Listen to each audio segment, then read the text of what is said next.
Welcome to Reddit Aliens. What are some serious disturbing facts about where you grew up?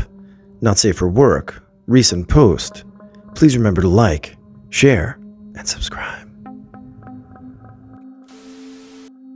A friend of my mother went missing and was discovered in 3 separate garbage bins.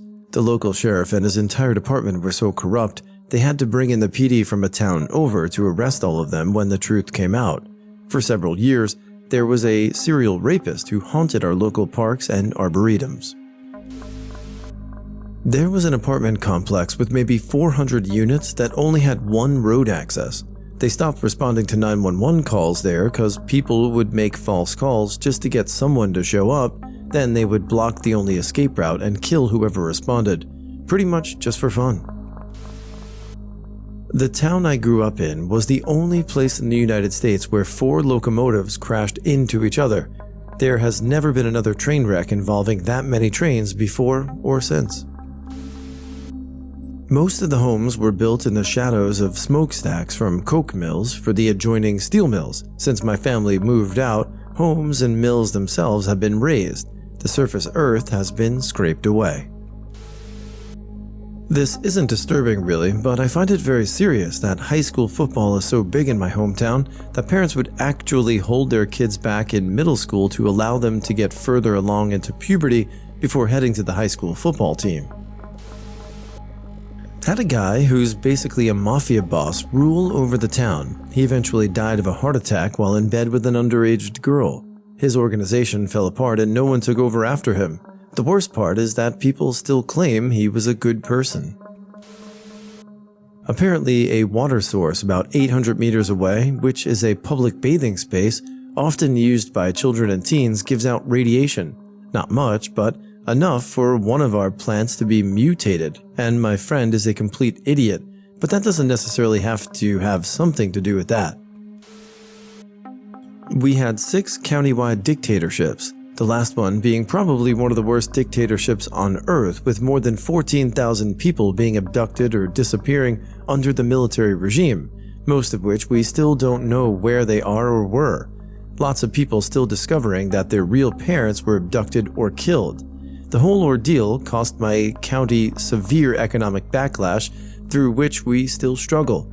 A pointless war, severe poverty, and a total devastation of the armed forces and authority that still has consequences to this day.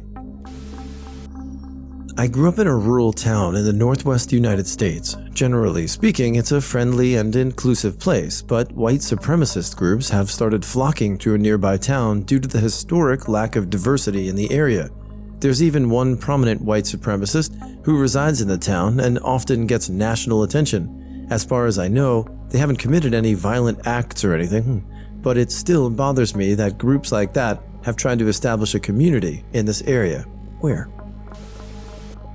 There have been numerous cases of xenophobia back where I grew up, and I think it's still continuing till this day. I'm not sure, and I cannot think of a second one that has only one I could think of. What?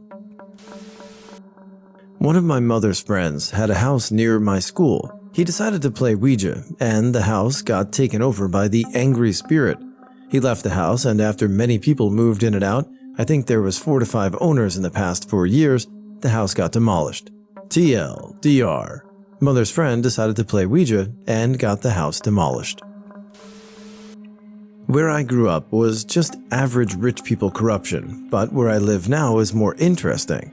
The Hanford site is nearby and produced the plutonium for atomic bombs in World War II. Highest rate of multiple sclerosis in the country here, and they suspect fallout from Hanford is the reason. Also, the area is a bit of a lightning rod for white supremacist types. The Aryan National Brotherhood used to be headquartered nearby.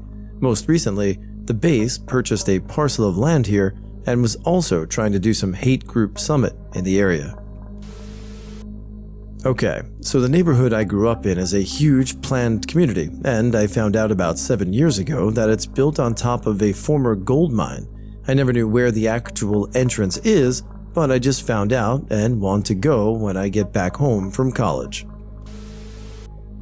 In my country, there's a problem of the president being owner of 100,000 liters of water per second. However, in my city, There's a really rich guy who owns 1 million liters per second of water. Yes, in my country you can technically own water and leave other people without water. Yes, it has happened and it is still happening. Okay guys, narrator here. I've got a story from my hometown of Huntington, New York. It was 1872. Huntington was considered prosperous and sophisticated, yet it was there that one of the most barbaric crimes was committed, the tar and feathering of Charles Kelsey. The crime involved a love triangle between the beautiful Julia Smith, Royal Samus, and the older, wealthier farmer Charles Kelsey. Author Carrie Ann Flanagan Broski retells the story of the Kelsey outrage and his obsession with the much younger Julia, an obsession that led to his gruesome death.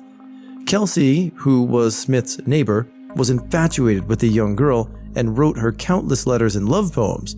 It was believed the two would often meet in secret, but Smith's family wanted her to marry Samus, who was from a more prominent family. Although Kelsey had been warned to stay away from Smith, he persisted. One night, he came and saw a lantern in her window, but when he snuck into her bedroom, it was actually a trap. Smith's aunt was in there, and when he touched her, she screamed, and he ran out.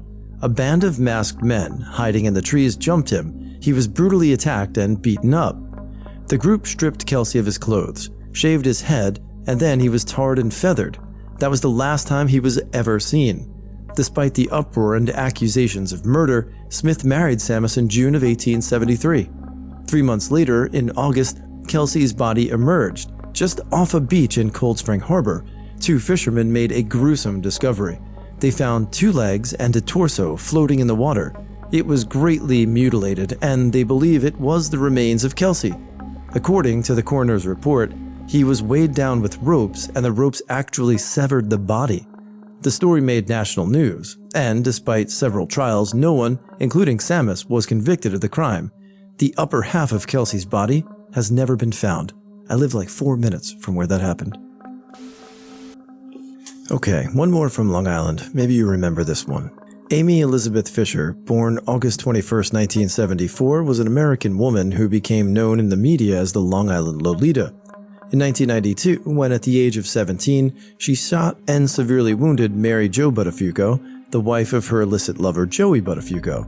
Initially charged with first-degree attempted murder, she eventually pled guilty to first-degree aggravated assault and served 7 years in prison.